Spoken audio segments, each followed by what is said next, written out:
जुबान मत चढ़ा, समझा? एक नौकरी से निकालने से पहले ये तो बता दीजिए मेरी गलती क्या है सेठ। मुझसे पूछेगा तू? कुत्ता मालिक के झूठन खाता है और तुझे याद दिलाना होगा कि तू कुत्ता है।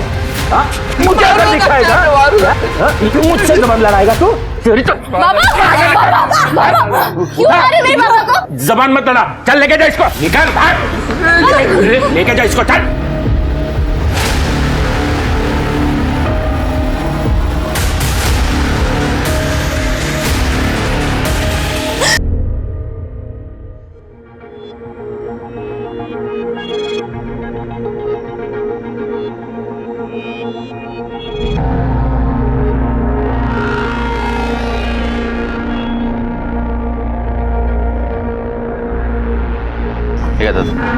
ए भाऊ, अरे तुझे कितनी बार बोला, तू मेरा सिर्फ दोस्त नहीं है, तू मेरा भाई है भाई। तेरे से पैसे कैसे लेगा? अरे दादा, मेरे को जब जरूरत होगी दादा तब मैं हक से मांग लूंगा ना आपसे। यार रखो। बाबा कीर्ति, अरे वाह वाह वाह, सरिता, ए वैशाली देख कीर्ति आई है। दीदी, बाबा मैं फर्स्ट आई हूँ। अरे वाह, क्या बात, अरे जिंदा रहे, जिंदा रहे। अगं माझी पोरगी आली। बघू कशी आहेस तू? मस्त। अतुल, मेरे पूरे खानदान में सिर्फ मेरी बेटी है जो ग्रेजुएट हुई है। देखना, हम सबका नसीब बदल देगी अब। तूने तो सबका नाम रोशन कर दिया। वाह।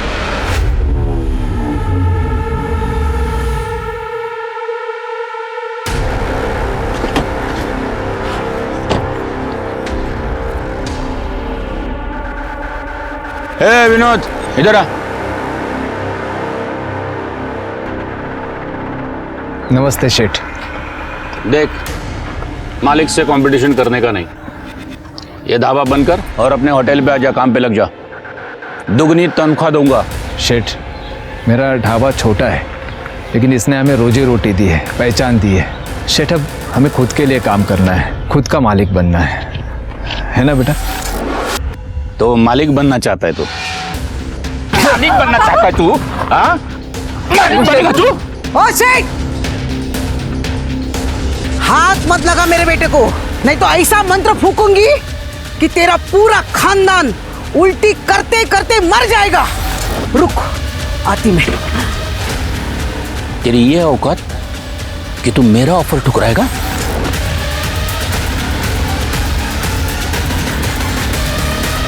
पापा, अभी ऐसे चलते हैं। अरे तू, तुझे पता नहीं है तो किससे पंगा ले रहा है? अब आगे देख तेरे साथ क्या क्या होगा। उल्टी गिनती गिनना शुरू कर।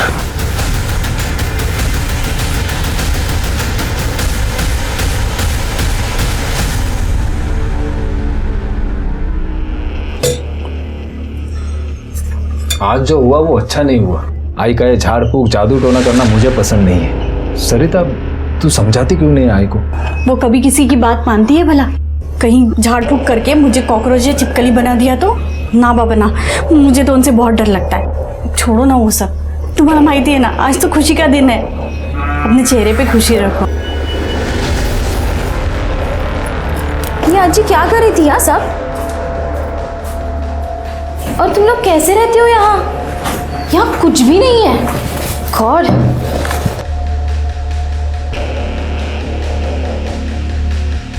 लो, अब लाइट भी चली गई। और वो ढाबा, वहां का तो पानी भी ना पीऊं मैं। भाई फिर सो डिफिकल्ट है यार। दीदी, आप शहर से आई हो ना, इसलिए आपको ना ये सब चीज़ों की आदत नहीं है। पर हम सब ना ये ढाबे से और ज़िंदगी से बहुत खुश हैं। तो क्या लाइफ टाइम ऐसी ही जिंदगी बिताने का इरादा है तेरा? हाँ, मैं इस माहौल में नहीं रह सकती। वाह, नेटवर्क भी नहीं है यहाँ। बस अब कीर्ति की अच्छी जॉब लग जाए, फिर ये ढाबा बंद करके आराम से जिंदगी जिएंगे। नहीं नहीं, ये ढाबा कभी बंद नहीं होगा। अहो, इसी ढाबे ने तो हमें 2 वक्त की रोटी दी है। अब तो कीर्ति भी यहाँ आ गई है। हम सब साथ में रहेंगे, मेहनत करेंगे और तरक्की भी करेंगे। ले। बाबा, हाँ। जॉब के लिए तो मुझे शहर जाना ही पड़ेगा, और वैसे भी मैं यहाँ नहीं रह सकती। कैसे रह लेते हो आप लोग यहाँ? और अब आपको शहर भी तो नहीं लेके जा सकती ना, मेरे दोस्त हंसेंगे मुझ पर। मैं छुट्टियों में यहाँ आती जाती रहूँगी और घर पैसे भी भेज दिया करूँगी। बट प्लीज़ बाबा, मुझे ना यहाँ गाँव में रहने के लिए फोर्स मत कीजिए।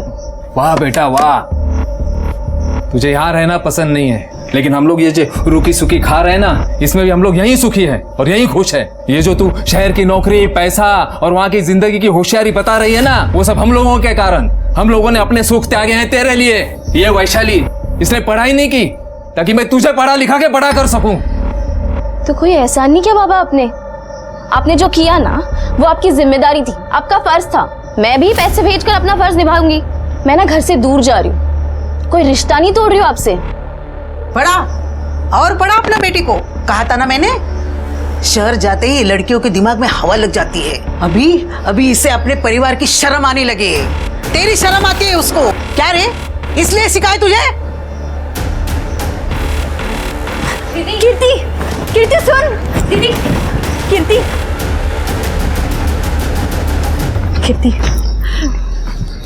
तू कल ही चली जा। पर कैसे आई? आपने देखा ना बाबा कैसे। तू परेशान मत हो, बाबा को मैं समझाऊंगी। देख, समझने में थोड़ा समय लगेगा पर समझ जाएंगे। लेकिन तुझे जब भी समय मिले तो हमें मिलने चली आना, ठीक है? ठीक है। दीदी आप परेशान बिल्कुल मत हो, मैं यहाँ सब संभालूंगी। और आई दीदी, अगर घर से दूर भी जा रही हैं तो घर के लिए ही ना। और देखना, दीदी अपने नाम के साथ पूरे खानदान का नाम रोशन करेंगी, है ना?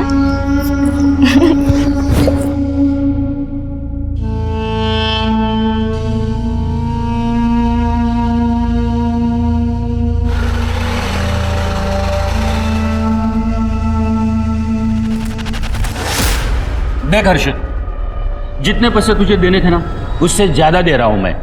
1 साल पहले मैंने तुम्हारे कहने पर मार्केट में से पैसा उठाया था। तुम्हारा काम भी हो गया है, माल की सारी डिलीवरी भी हो गई है। अब तो मेरा पैसा दे दो, नहीं तो मैं बर्बाद हो जाऊंगा। जितना दे रहा हूं वो चुपचाप ले ले, वरना ये 2 लाख रुपए भी नहीं मिलेंगे तुझे। अगर मुझे मेरे 15 लाख रुपए नहीं मिले ना, तो मैं तुम्हें और तुम्हारे खानदान को खत्म कर दूंगा। अपना हिसाब पूरा हो गया, चल निकल।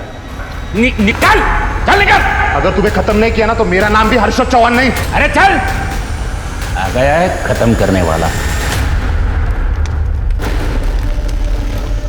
सुभद्रा भाई, मुझे बदला चाहिए। हो गया तेरा काम। अगले 24 घंटे में जो तू चाहता है वो तुझे मिल जाएगा।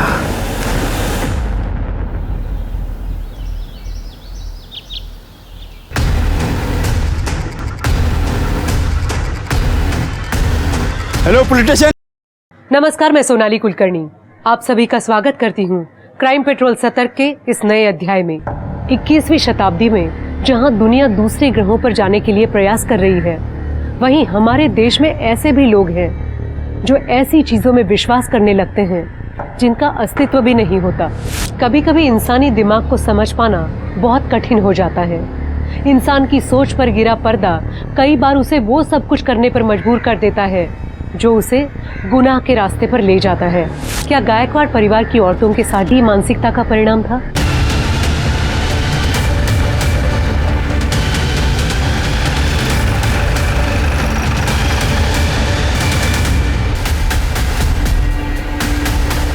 सबसे पहले लाशों को किसने देखा? मैंने देखा था। गांव में जादू टोना करते थे और सब इनसे परेशान थे। सर दोनों को गला रेंग के मारा है। एक काम करो, दोनों लाशों को पोस्टमार्टम के लिए भेज दो और इनके परिवार वालों को खबर करो। Okay sir. और वो मेरी बहन वैशाली, वो कल से गायब है सर। गई होगी किसी दोस्त के पास। नहीं सर, हमने हर जगह पता किया था पर उसकी कोई खबर नहीं है। सर हमें डर है कि सरिता वहिनी और सुभद्रा काकी की तरह उनके भी तो कातिल का अभी तक पता नहीं चला। आप कौन है? ये मेरा दोस्त है साहब, अतुल। देखो, छानबीन चल रही है, जैसे ही कुछ पता चलेगा हम जरूर बताएंगे। सर हमें पता है ये किसने किया। सर वो सुनील नाइक है ना, ये उसी का काम है सर। होटल 3 स्टार का मालिक सर, उसने हमें एक बार धमकी भी दी थी। सर आप उसे अरेस्ट कर लीजिए प्लीज। अरे ऐसे ही किसी को अरेस्ट नहीं कर सकते हम, सबूत चाहिए उसके लिए। आप लोग फिलहाल घर चले जाइए, जैसे ही कुछ पता चलेगा हम खबर कर देंगे। हाँ, और काय आहे तुम्हारी बहन का नाम? वैशाली. रिका में तिचा फोटो घेऊन ठेवा. हाँ, और उसका कांटेक्ट नंबर इनके पास दे दीजिए.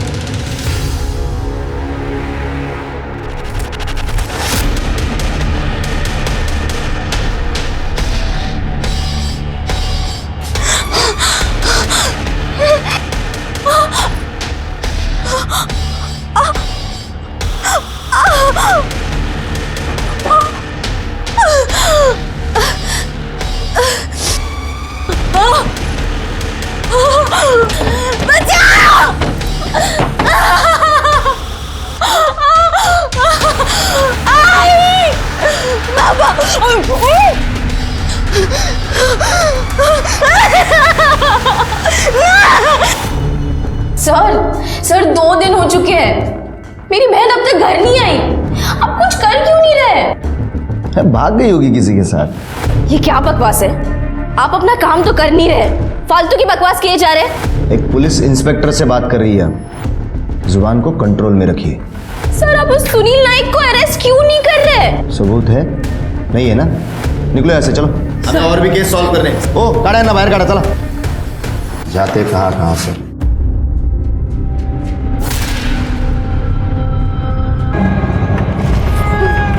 वैशु, एक मिनट। वैशु, वैशु, वैशु, वैशु, क्या हुआ तुझे?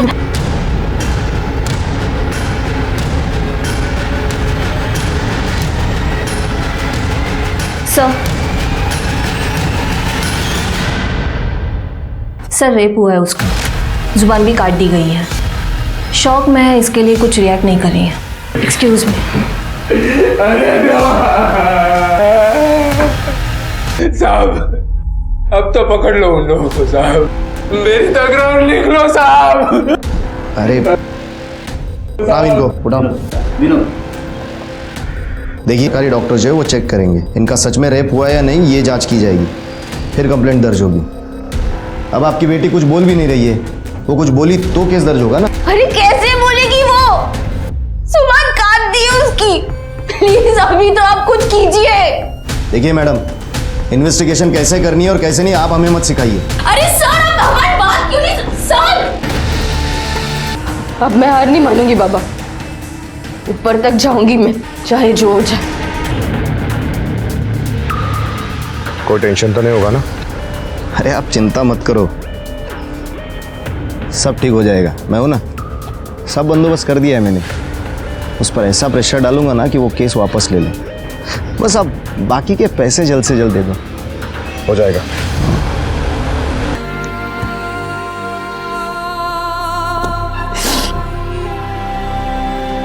कीर्ति। हाँ बाबा। ले बेटा।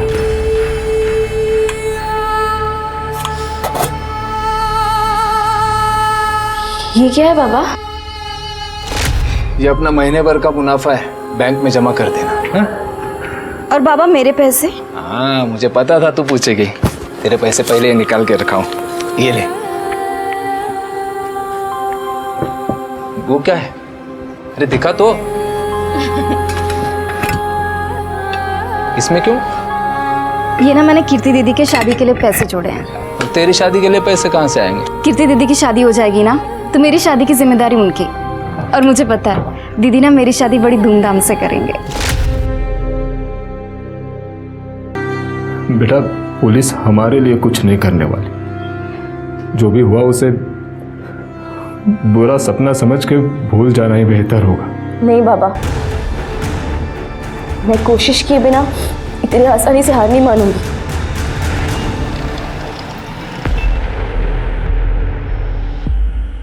Hello sir. हेलो, बैठिए। सर आपने हमारे आर्ट्स एंड क्राफ्ट कॉलेज में एक बार वुमेन सेफ्टी के बारे में लेक्चर दिया था, वही की स्टूडेंट हूँ, Kirti Gaikwad. Oh yes yes yes, बोलिए। सर वो मेरी बहन के साथ रेप हुआ है और मेरी माँ और दादी का भी खून हो गया है। वहाँ की पुलिस हमें बिल्कुल सपोर्ट नहीं कर रही है, वो हर एक चीज़ को नज़रअंदाज कर रही है सर। कीर्ति, मैं समझ सकता हूँ तुम्हारे साथ बहुत बुरा हुआ है, लेकिन कीर्ति ये केस तो हमारे ज्यूरिस्डिक्शन में नहीं आता और हमें अपने दायरे में रह के काम करना पड़ता है। सर, पर उस दिन आपने कहा था कि सिर्फ अपने परिवार के नहीं बल्कि अपने देश के बारे में सोचो। ये देश भी तो हमारा परिवार है ना। और क्या अपने परिवार की मदद करने के लिए भी आप दायरा सोचोगे? सर, आप मेरी आखिरी उम्मीद हो सर। प्लीज़, आप क्राइम ब्रांच के इतने बड़े ऑफिसर हो, भगवान ना करे कल को आपकी बेटी के साथ कुछ गलत हो जाए तो तब भी आप दायरा सोचोगे क्या? Sorry sir. सर, ये केस वर्दम गांव पुलिस स्टेशन के अंडर आता है। हाँ, लेकिन सभी इस तरह सोचने लगेंगे तो इंसाफ कैसे होगा? मैं हायर अथॉरिटी से बात करता हूँ, पर ये वर्दम भी तो हमारे नासिक में ही आता है ना। जी सर। सतीश, कभी कभी हमें अपने कद से ऊपर उठ कर सोचना पड़ता है। मुझे इस केस की फाइल जल्द से जल्द चाहिए। मिल जाएगी सर।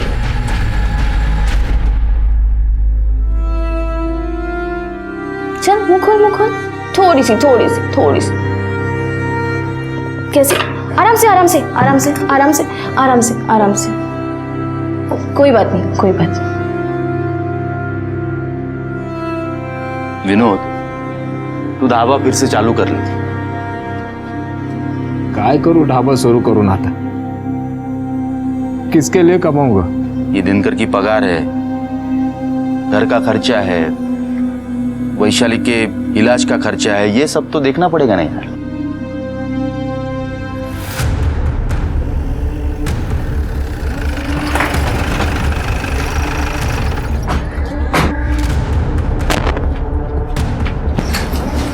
कीर्ति और वैशाली का घर यही? जी साहब। सर, आप यहाँ? हाँ, मैंने हायर अथॉरिटी से बात की एंड दे एग्रीड। ये केस हम हैंडल कर रहे हैं। Thank you sir. वैशाली कहाँ है?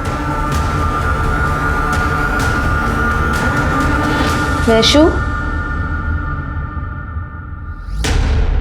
वैशाली बेटा, बता सकती हो तुम्हारे साथ ये सब कुछ किसने किया? सर, डॉक्टर ने कहा है इसे शॉक लगा है, इसीलिए ये रिएक्ट नहीं कर पा रही। मैंने स्टेट गवर्नमेंट के मेडिकल ऑफिसर से बात की है, वैशाली की दोबारा से जांच कराएंगे। कीर्ति, तुम्हें किसी पर शक है? शक नहीं सर, मुझे यकीन है कि ये काम उस सुनील नायक का ही है। सुनील नायक के बाबा जयदेव नायक और मेरी दादी का नाजायज संबंध था। दादी की मदद से ही वो अपने सारे कामों को अंजाम देते थे। इनफैक्ट दादी के कहने पर ही उन्होंने बाबा को जॉब भी दिलाई दी। पर एक दिन अचानक एक नौकरी से निकलने से पहले ये तो बता दीजिए मेरी गलती क्या है शेठ? मुझसे पूछेगा तू? कुत्ता मालिक के झूठन खाता है और तुझे याद दिलाना होगा कि तू कुत्ता है। बाबा, क्यों मारे मेरे बाबा को? जबान मत लड़ा, चल लेके जा इसको, निकाल। बाबा, कल मेरा एग्जाम है और उस मकान मालिक ने हमें घर से निकाल दिया। वक्त पर भाड़ा क्यों नहीं देते हो आप? वाटोळ होईल त्या सुनीलचं, नाश होएगा उसका। बाबा, कोई आपको काम से निकाल सकता है लेकिन आपका हुनर नहीं छीन सकता। हम अपना ढाबा शुरू करेंगे, कुछ भी हो जाए लेकिन कीर्ति दीदी की पढ़ाई नहीं रुकनी चाहिए। उसके बाद बाबा ने ये ढाबा शुरू किया। ढाबा अच्छा चलने लगा, पर ये बात सुनील नायक को बर्दाश्त नहीं हुई। उन्होंने हमें फिर से धमकी दी थी। मालिक से कंपटीशन करने का नहीं, ये ढाबा बंद कर और अपने होटल पे आजा, काम पे लग जा। शेठ, अब हमें खुद के लिए काम करना है, खुद का मालिक बनना है।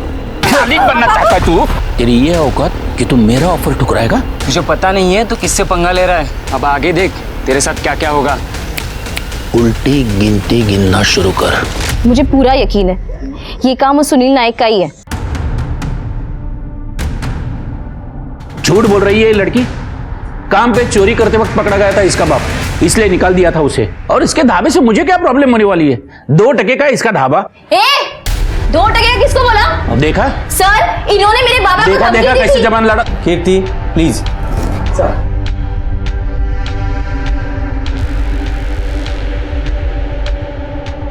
ये बताइए, सुभद्रा और आपके पिता जयदेव जी, उनके बीच क्या रिश्ता था? देखिए, मेरे बाबा नहीं रहे, उन पे कीचड़ उछाल रही है लड़की, झूठ पे झूठ बोली जा रही है। 24 तारीख को आप कहाँ थे? मैं फार्म हाउस पे था।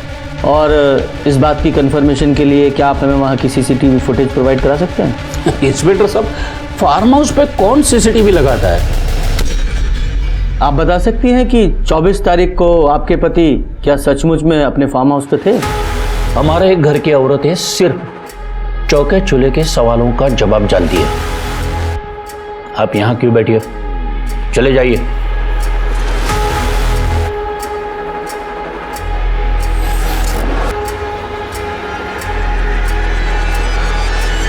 कीर्ति, तुम्हारे इस बिहेवियर से केस भी कर सकता था। Sorry sir. It's okay. देखो Kirti, throughout the case we need your cooperation, तो बी पेशेंट। ठीक। सतीश, मुझे सरिता और सुभद्रा की पोस्टमार्टम रिपोर्ट चाहिए। जी सर। सर, सरिता और सुभद्रा के पोस्टमार्टम रिपोर्ट के मुताबिक उनके कत्ल के पहले उन्हें बहुत बेरहमी से मारा गया था। मल्टीपल फ्रैक्चर्स भी है और कातिल ने मर्डर वेपन जो यूज़ किया है उसे धार भी नहीं थी। शायद इससे ये लगता है कि कातिल पेशावर नहीं है, सब्जी काटने वाला चाकू होगा शायद। तो मिस्टर योगेश शिंदे सर। इस केस के इंचार्ज आप हैं? जी। आपको क्राइम सीन के आसपास कोई मर्डर वेपन मिला? No sir. अब इस पोस्टमार्टम रिपोर्ट के हिसाब से जहां सुभद्रा और सरिता का खून हुआ, आपने पता लगाने की कोशिश की वो खून किसका था? और इसके अलावा सरिता के नाखूनों में किसी इंसान की स्किन के ट्रेसेस मिले हैं, आपने जांच की वो किसके थे? इंक्वायरी चल रही है सर। मिस्टर योगेश, इंक्वायरी तो अब आप पर चलेगी। सतीश, एक काम करो, ये विनोद, सरिता और सुभद्रा तीनों के कॉल रिकॉर्ड्स निकालो, और वो सुनील, उसकी भी पूरी कुंडली चाहिए मुझे। और जहाँ सरिता और सुभद्रा की लाश मिली थी वहाँ एक फॉरेंसिक टीम को भेजो और आसपास के सारे इलाकों को सर्च करो, देखो कुछ मिलता है क्या। Okay sir. इस ऑपरेशन की पूरी डिटेल्स मेरी टेबल पर मुझे चाहिए। Okay sir. और तुम सर अपने रिटन एक्सप्लेनेशन के साथ तैयार रहना।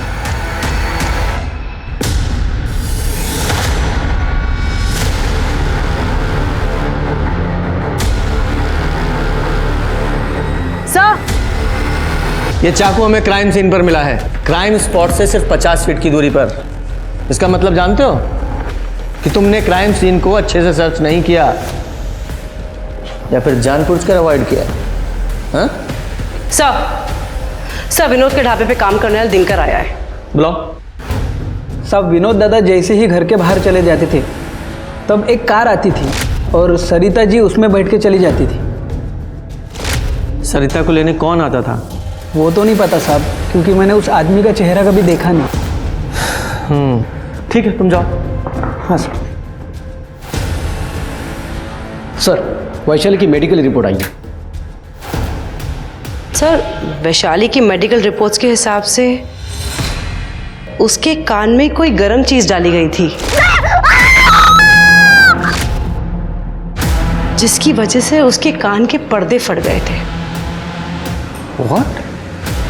बाबा, बाबा, और क्या क्या सुनना बाकी है। और इसीलिए वैशाली को हमारी बातें सुनाई नहीं दे रही हैं। कीर्ति, देखो वैशाली का बयान, उसके साथ क्या हुआ ये जानना हमारे लिए बहुत ज़रूरी है। क्या तुम वैशाली से कागज़ पर लिखकर पूछ सकती हो कि उसके साथ क्या क्या हुआ था, किसने किया था? सर, वो वैशाली पढ़ लिख नहीं सकती। अरे तुम ग्रेजुएट हो और वो पढ़ लिख भी नहीं सकती, ऐसा क्यों? बाबा के पास इतने पैसे नहीं थे कि वो हम दोनों को पढ़ा सके, इसलिए बाबा ने मुझे पढ़ाया और वैशाली ढाबे पर उनकी मदद करती थी। इस केस के दरवाजे तभी खुलेंगे जब वो कुछ बताए। मैं कोशिश करती हूँ सर।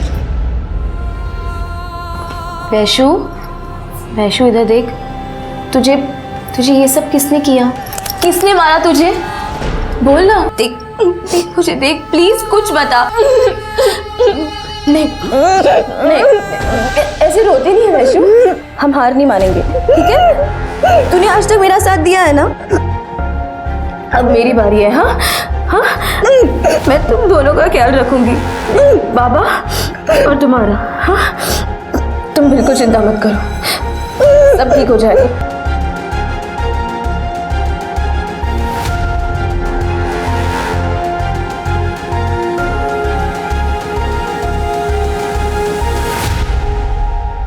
सर सुनील की कुंडली निकाली है सर। मार्केट में कोई अच्छी रेपुटेशन नहीं है उसकी, काफी लोगों के पैसे डुबाए हैं उसने। और सर एक बात और, सर सुनील का बेटा वीरेंद्र उसके साथ ही काम करता है। सर हमने वैशाली और सरिता के फोन रिकॉर्ड्स निकलवाए। सर सरिता को पिछले 15 दिनों में इस नंबर से काफी सारे फोन आए थे और यही नंबर वारदात के दिन विनोद के घर के आसपास भी पाया गया था। और जब हमने सरिता के फोन का मैसेज बैकअप लिया और इसी नंबर से सरिता को ये मैसेज आए थे। बुलाओ इसको। Okay sir. बोल सच क्या है, बता। बताता हूँ सर। मैं सरिता को बहुत पसंद करता था। मेरी दिल की बात उसे मैं बताना चाहता था, लेकिन मेरी हिम्मत नहीं हो रही थी। फिर मैंने एक दिन देखा कि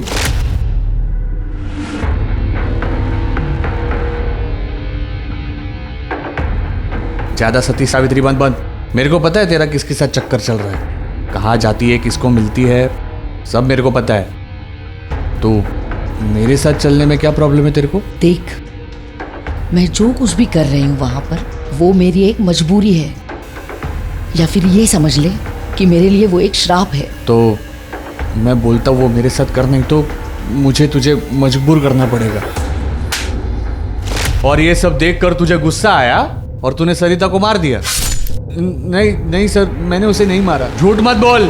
15 तारीख को तेरे घर की लोकेशन विनोद के घर के आसपास की है। हाँ, मैं सरिता से मिलने गया था, लेकिन जब मैं वहाँ पे गया तो उसके घर पे ताला लगा हुआ था। फिर मैं वापस चला आया सर। सरिता किसके साथ थी? कहाँ देखा था उसे? बोल। सर वो सुनील के घर के बाहर थी। मतलब सरिता और सुनील। सतीश एक काम करो, सुनील के पास कई गाड़ियां हैं ना? हाँ सर। उन सब की डिटेल्स निकालो विथ फोटोग्राफ। Okay sir. ये कार थी? नहीं साहब। हाँ यही कार थी सर। सरिता तुमसे मिलने यहां तुम्हारे घर पर भी आती थी और तुम्हारे फार्म हाउस पर भी जाती थी। सतीश जरा वो गाड़ी दिखाओ। यही है ना तुम्हारी गाड़ी जिसमें तुम सरिता को पिकअप कराते थे? और तुम झूठ नहीं बोल सकते क्योंकि इसका एक चश्मदीद गवाह भी है हमारे पास, जिसने सरिता को तुम्हारे घर के बाहर कई बार देखा। अब ये बताइए कि सरिता के साथ तुम्हारे संबंध थे या नहीं? थी। सिर्फ जिस्मना। मैं उसे पैसे देता था। जो काम तुम्हारे पिताजी जयदेव ने सुभद्रा के साथ किया था वही काम तुमने सरिता के साथ किया, उसके साथ जबरदस्ती संबंध बनाकर। जी देखिए, जो भी था राजी खुशी था, कोई जबरदस्ती नहीं की उस पे। सरिता से आखिरी बार कब मिले थे? 14 मार्च को आखिरी बार मिले थे।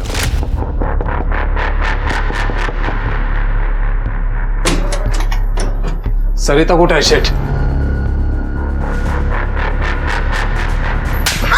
लाज नाही वाटली तुला? ए विनोद, तू मुझसे कभी जीत नहीं सकता, अपनी पत्नी को नहीं संभाल सकता है। लेकिन एक बात है, तेरी बीबी है बड़ी कमाल की। शेठ, ये गुस्ताखी फिर से मत करना, नहीं तो तेरे पूरे खानदान को भुगतना पड़ेगा, समझा? चल निकल। खून करने की वजह तो तुम्हारे पास भी थी। देखिए, मैंने कोई खून नहीं किया, और हाँ, अगली बार आओगे तो सोच समझ के आना, नहीं तो जबरन मुझे ऊपर बात करनी होगी।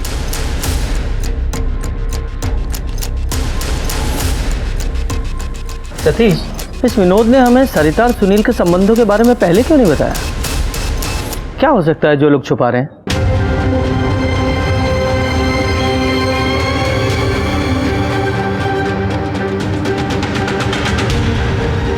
देख वैशु, यहाँ देख, इसने तेरे साथ कुछ गलत किया क्या?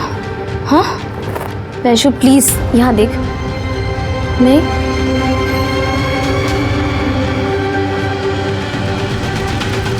ये देख, इसने किया क्या कुछ? देख, दिनकर, दिनकर बोल वैशु।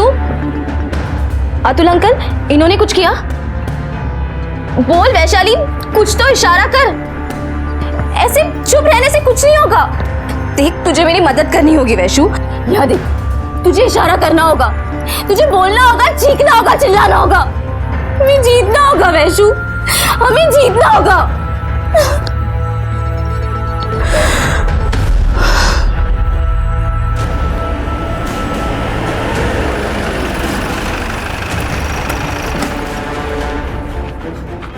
साहब मैंने ये बात छुपाई क्योंकि अगर ये बात बाहर आ जाती तो खानदान के साथ साथ सरिता की भी इज्जत चली जाती।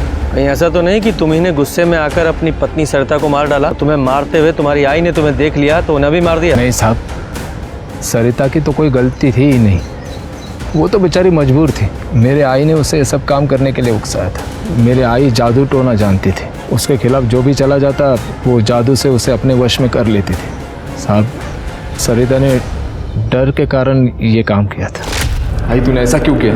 भूल गया? अपने सिर पे जो छत है वो उन्हीं की देन है। नाइक परिवार के बहुत एहसान है अपने ऊपर, इसलिए उसने जो मांगा मैंने दे दिया। देवदत्त साहब को मैंने मरते वक्त वचन दिया था, उनकी हर ख्वाहिश पूरी करूंगी मैं। और इसीलिए तूने अपने काले जादू का डर दिखाकर अपनी बहू को उसके पास भेज दिया। अरे आई, उस सुनील के बाप ने पहले तुझे अपनी दूसरी बीवी बना के रखा और अब तूने खुद अपनी बहू को उसके बेटे के लिए चुना। आई, वो लोग हमें जन्मों जन्मों तक अपने चंगुल में फंसा के रखना चाहते हैं। वारदात वाले दिन तुम जिस दुकान से सामान लेने गए थे उसका एड्रेस दो। हाँ सब। सतीश, ये हमारे पास 3 सस्पेक्ट हैं, विनोद गायकवाड़, सुनील नायक और ये अतुल सावंत। लेकिन वैशाली के साथ ये सब कुछ किसने किया उसके बारे में पता नहीं चल रहा है। सर ऐसा भी तो हो सकता है कि सुभद्रा और सरिता इन दोनों का कत्ल किसी और ने किया हो और वैशाली के साथ जबरदस्ती किसी और ने। हो सकता है। एक काम करो, इस केस से जुड़े जितने भी प्राइम सस्पेक्ट हैं सब पर नजर रखो, देखो कौन किससे मिलता है, कहाँ मिलता है, क्या बातें करता है। और ये विनोद, ये वारदात वाले दिन ये मुंबई सामान खरीदने गया था ना? Yes sir. जरा पता लगाओ ये सच बोल रहा है झूठ। Okay sir. ये कुछ तो है जो हमसे छूट रहा है।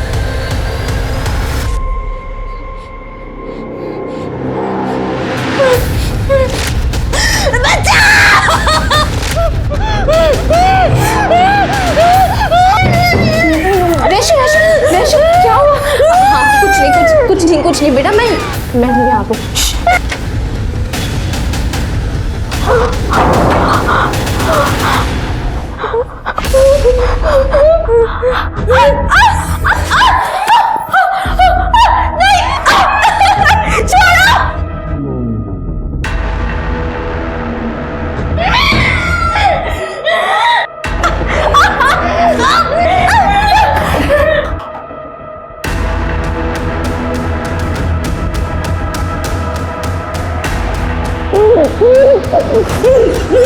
मेरी बात सुन। अरे हाँ, ये अपना दिनकर है। दिनकर देख। हाँ यार, इसने मेरे कहने पर ये सब किया, मैंने कहा उसे। हाँ वैशु प्लीज तेरे साथ यही सब हुआ ना? किसने किया? हाँ किसने किया बेटा? प्लीज कुछ बोल प्लीज। हाँ कहा क्या? घर हाँ।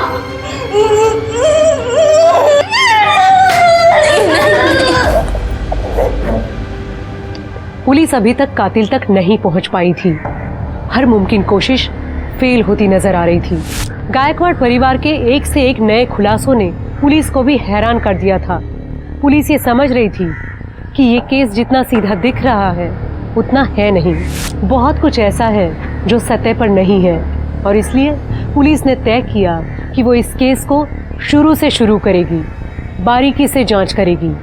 और इसकी शुरुआत उन्होंने वैशाली के घर की तलाशी से की।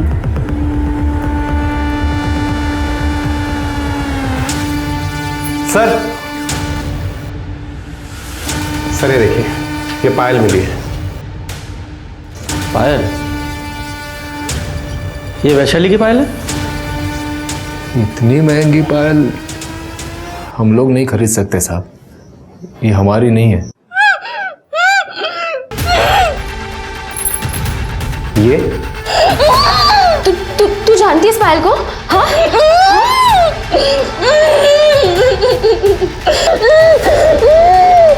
सतीश, एक काम करो, पता लगाओ ये पायल कहाँ बनी है और किसने बनवाई है। हो सकता है हमारी इन्वेस्टिगेशन को सही दिशा दिखाए। Yes sir. सर, वो पायल सुनील नाइक के बेटे वीरेंद्र नाइक ने 2 महीने पहले खरीदी थी। इसका मतलब वैशाली के साथ हैवानियत करने वाला ये वीरेंद्र है। जी सर। लेकिन इस पायल के आधार पर इसे अरेस्ट नहीं कर सकते, इसके खिलाफ कोई पक्का सबूत चाहिए। एक काम करो,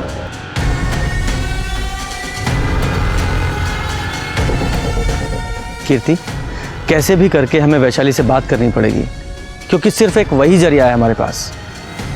लेकिन कैसे सर?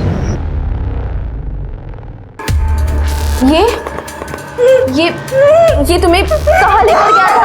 कहाँ? एक मिनट। जंगल? नहीं, हाँ। घर? हाँ, नहीं, एक मिनट, हाँ।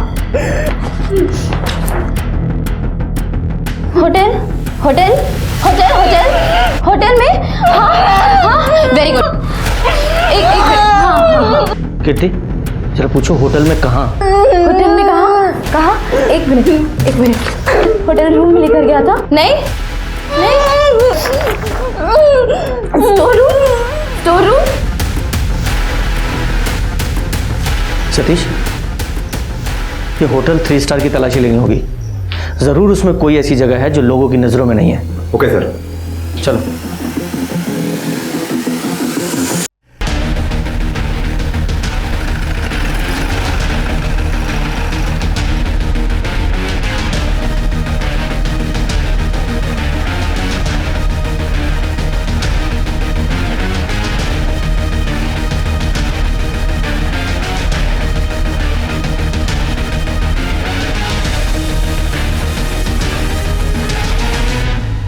यार खिड़कियां खोलो।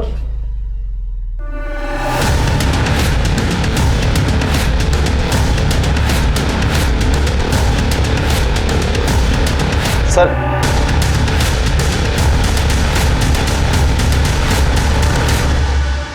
ये फॉरेंसिक टीम बुलाओ।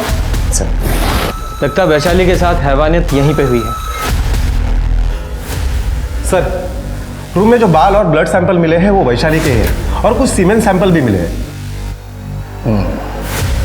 ये उठाओ उस वीरेंद्र नाइक को। Okay sir. एक मिनट। मेरे लड़के को कहाँ लेके जा रहे हो? बार फोन करूं बेचारा। अरे वीरू, आओ वीरू। हर्ष, सर ये देखिए सर। तृप्ति, ये पायल देख रहा है? पहचानता है इसे? वैशाली के घर से मिली है हमें। तूने खरीदी थी ना? और वैशाली के नाखूनों में स्किन के ट्रेसेस जो मिले हैं वो तुझसे मैच करते हैं। और जहां तूने वैशाली का रेप किया था वहां से भी तेरे सीमेंट के ट्रेसेस मिले हैं। पुलिस की मार तू सह नहीं पाएगा, इसलिए सच बता। बताता हूँ सर, बताता हूँ। वैशाली, तुम्हारी दादी मेरी दादा की बिन ब्याही दूसरी औरत थी और तुम्हारी माँ मेरी बाप की दूसरी औरत थी। फिर भी मैं तुम्हें इज्जत दे रहा हूँ। ये देखो, मैं तुम्हारे लिए पायल लाया हूँ। अब खुशी खुशी मान जाओ, वरना तुम भी वही बनोगी जो तुम्हारी माँ मेरी बाप की है, बिन ब्याही गुलाम। मर जाऊंगी लेकिन तेरी गुलाम कभी नहीं बनूंगी। और तू भी ना तेरे बाप जैसा ही है, कमीना। और तभी मैंने सोच लिया कि इसका बदला मैं ज़रूर लूँगा।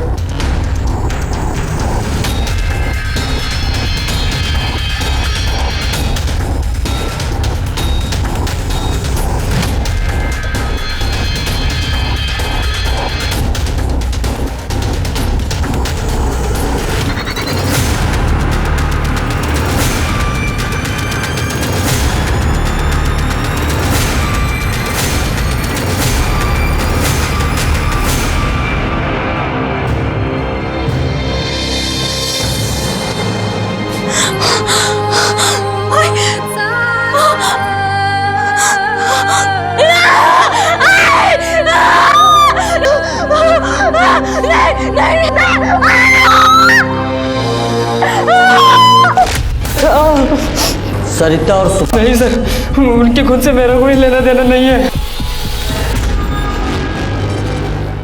सर, सुनील नायक के 3 स्टार होटल का सीसीटीवी फुटेज आ गया है। लगाओ। सर ये देखिए, जिस दिन वारदात हुई उसके 2 दिन पहले सुनील नायक का इस आदमी हर्षद चौहान के साथ पैसों के लेन देन की वजह से बहुत बड़ा झगड़ा हुआ था। लगभग 15 लाख का लेन देन का मामला था। सर, इस हर्षद चौहान का मोबाइल लोकेशन वारदात के दिन सुनील नायक के घर के आसपास और जहां सुभद्रा और सरिता की। ये हर्षद करता क्या? Sir, food and raw material का सप्लायर है। नासिक के छोटे बड़े होटल्स में मटेरियल सप्लाई करता है। उठाओ इसे।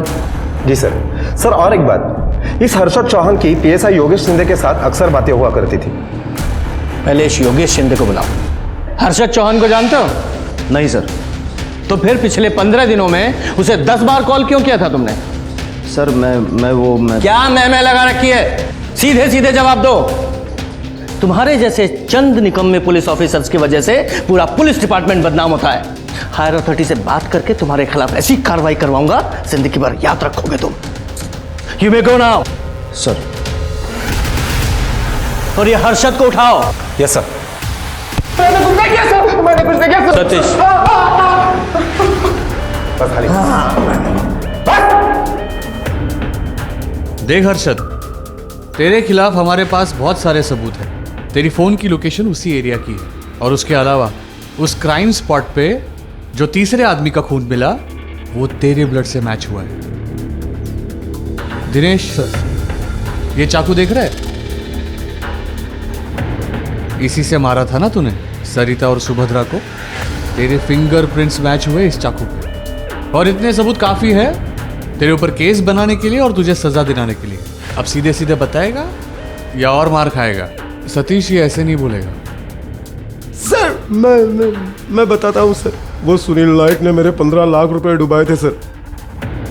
मैं बर्बाद हो गया था सर। फिर मुझे सुनील नायक से बदला लेना था, इसीलिए मैं सुभद्रा बाई के पास गया था। सुभद्रा बाई, मुझे बदला चाहिए। अगले 24 घंटे में जो तू चाहता है वो तुझे मिल जाएगा। दूसरे दिन मुझे एक कॉल आया। सुभद्रा और सरिता का खून करने के लिए मुझे 15 लाख की सुपारी मिली थी। मुझे पैसों की बहुत ज़रूरत थी तो मैंने सोचा कि मुझ पर कोई शक नहीं करेगा। फिर जैसे विनोद काम से बाहर निकला, फिर मैं उसके घर गया। सुभद्रा भाई, विनोद भाई का एक्सीडेंट हो गया। क्या? कहाँ? हर्षद? हर्षद क्या बोल रहे हो? कहाँ हुआ बताओ तो। पता नहीं, लेकिन विनोद भैया का एक्सीडेंट हो गया, उन्हें अस्पताल लेके गए। चलिए जल्दी चलिए। अरे क्या हुआ? देखता हूँ, एक मिनट देखता हूँ। जल्दी देखो हर्षद। देख रहा हूँ। अरे देख जल्दी जाना है। हाँ? ये क्या किया तूने? कोई टेंशन तो नहीं होगा ना? अरे आप चिंता मत करो, अब उस पर ऐसा प्रेशर डालूंगा ना कि वो केस वापस ले ले। काम हो जाने के बाद मुझे मेरे पैसे मिल गए थे और मुझे ये भी पता चल गया था कि मुझे सुपारी किसने दी थी।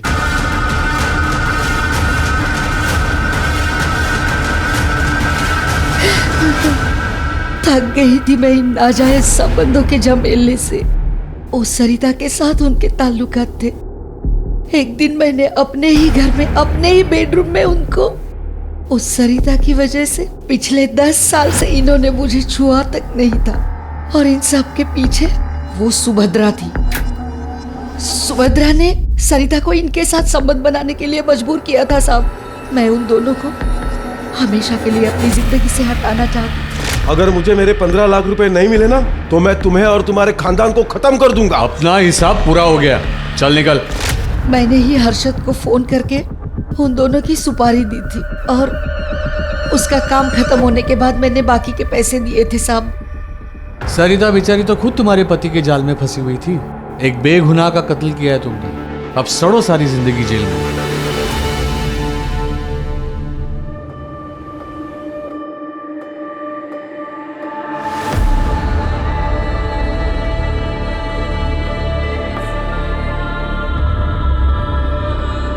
बेटा ये छोड़। बेटा तुम्हें इसलिए नहीं पढ़ाया कि तू ये सब काम कर।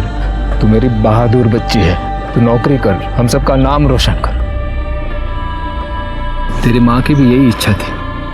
बेटा तू शहर चली जा और जब तुझे छुट्टी मिले हमें मिलने के लिए आ जाया करना। नहीं बाबा, मैं यहाँ अब दोनों के साथ रहूंगी, ढाबा संभालूंगी मैं। तू चिंता मत कर, ये ढाबा अब कभी बंद नहीं होगा।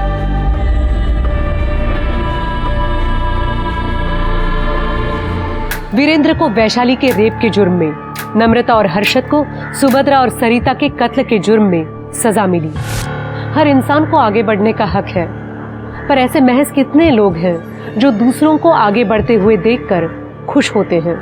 जरूरी नहीं जो हमारे बड़े बूढ़ों ने किया उसी को परंपरा बनाकर उसे फॉलो किया जाए। कई बार हमारे बड़े बुजुर्गों से भी गलतियां होती हैं, इसलिए जरूरी है कि सही और गलत का भेद समझें, अपने आप को अंधश्रद्धा से दूर रखें, क्योंकि ये एक ऐसी बीमारी है जो अपनी जड़ में जुर्म को पनपने देती है और फिर रिश्ते, परिवार और लोगों की जिंदगियां तबाह कर देती है। इसी के साथ मैं सोनाली कुलकर्णी आपसे विदा लेती हूँ। कल फिर मिलेंगे क्राइम पेट्रोल सतर्क में एक ऐसे ही हैरान कर देने वाले केस के साथ। तब तक अपना और अपने परिवार का ख्याल रखिए।